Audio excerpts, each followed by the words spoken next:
Welcome you all. Myself Nagarajan, Assistant Professor in EC Department.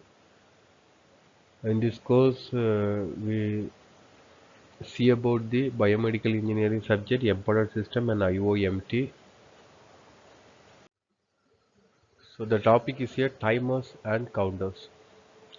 In this timers and counters, first introduction to timers and counter. In this introduction part, we will define what is timers, what is counters, and what is the need for a timer and counter in embedded system. Okay. So timers, first we define the timers. Timers and counters are integral components in embedded system used for measuring time intervals, generating delays and counting events. So what is the necessity of the timer and counter in embedded system? So it is used for measuring timing interval, generating delays and counting events. So timers are typically used to create precious time delays or to schedule tasks, while counters are used to count the occurrence of specific events such as a pulse or signal. So time is mainly used for create a time delay and counter is used for counting the event. So let us see the types of a timers. First type is a real-time clock.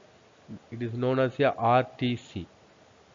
So real-time clock is maintain accurate timekeeping even when the embedded system is powered off.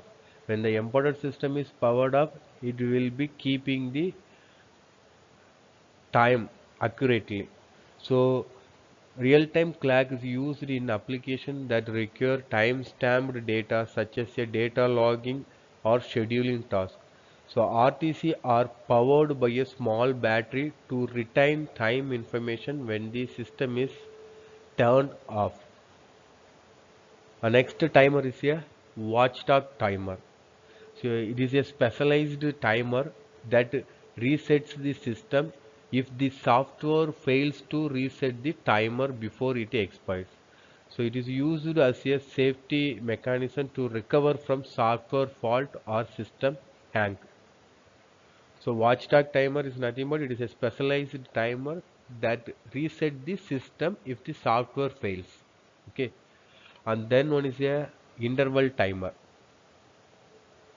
So interval timer is generate the interrupts at regular interval which can be used to schedule task or measure time between events. It is also often used in operating system to implement task scheduling and in application requiring precise timing control. Next, let us see the what are the modes of there in the timer. So timer mode, first one is a one-shot mode. One-shot mode means the timer counts up to predefined value and then stops. Used for generating single precision delays or for tasks that need to be executed once after a delay. The next one is a periodic mode. The timer repeatedly count to be predefined value and then reset, generating periodic interrupt commonly used for tasks that need to be executed at regular interval such as a blinking and LED or sampling sensor data. The next one is a pulse width modulation mode. The timer is used to generate pulse width modulation signal where the duty cycle of the signal can be controlled. Pulse width modulation signals are used in applications like motor control, dimming LED and generating analog outputs with digital signals. Next let us see the counters. So counters, even counters. So in a counters it is used to count the event counter is used to count the number of events or pulses occurring over time, typically employed in applications like frequency measurement, pulse counting and event detection. Event counter also can be configured to count up or down based on the system requirement. A next counter is a binary counter. The binary counter count in binary format. So often used in digital circuit for state machines, address decoding and timing sequences. So binary counters can be cascaded to count higher values or to divide frequencies. A next counter is a programmable counters. So programmable counters allow the user to set a specific value at which the counter will overflow or generate an interrupt. So programmable counter useful in application where custom counting ranges are required.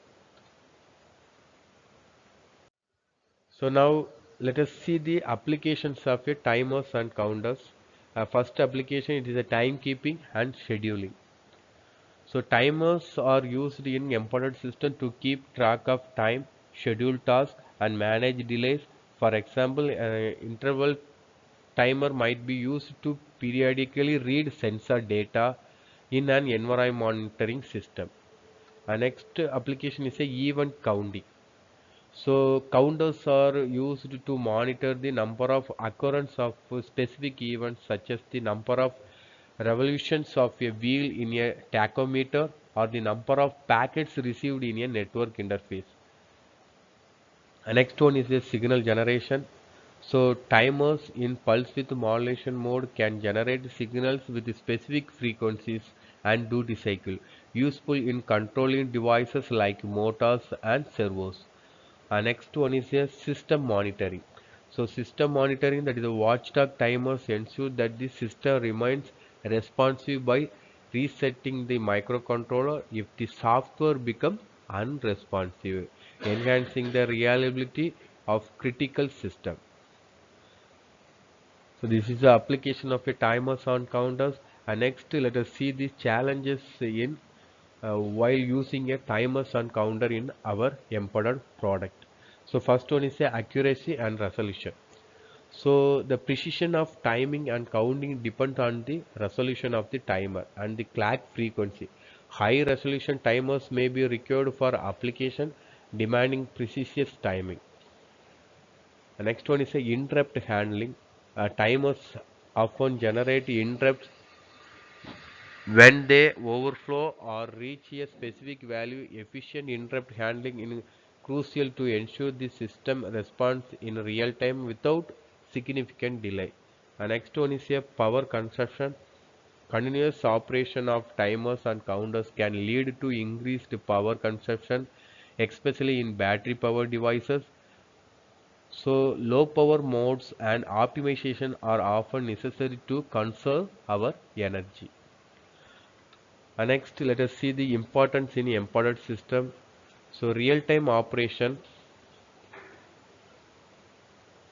So timers and counters are fundamental of to real-time embedded system, enabling precise control over time-dependent process and ensuring tasks are executed within strict time constraints. Automation and control. So these peripheral automate many tasks in embedded system, reducing the need for constant CPU intervention and freeing up resources for other processing tasks. System reliability. So watchdog timers and RTC enhance the reliability and stability of embedded system by preventing system hangs and maintaining accurate timekeeping across power cycles. So I hope that all of you understood about the timers and counters. In this timers and counters, in this lecture, we define what is timer and what is counter, and also we define the type of a timer, type of a counter, and then application of a timers and counters, and also what are the challenges we faced while using a timers and counter in our embedded product. Thank you.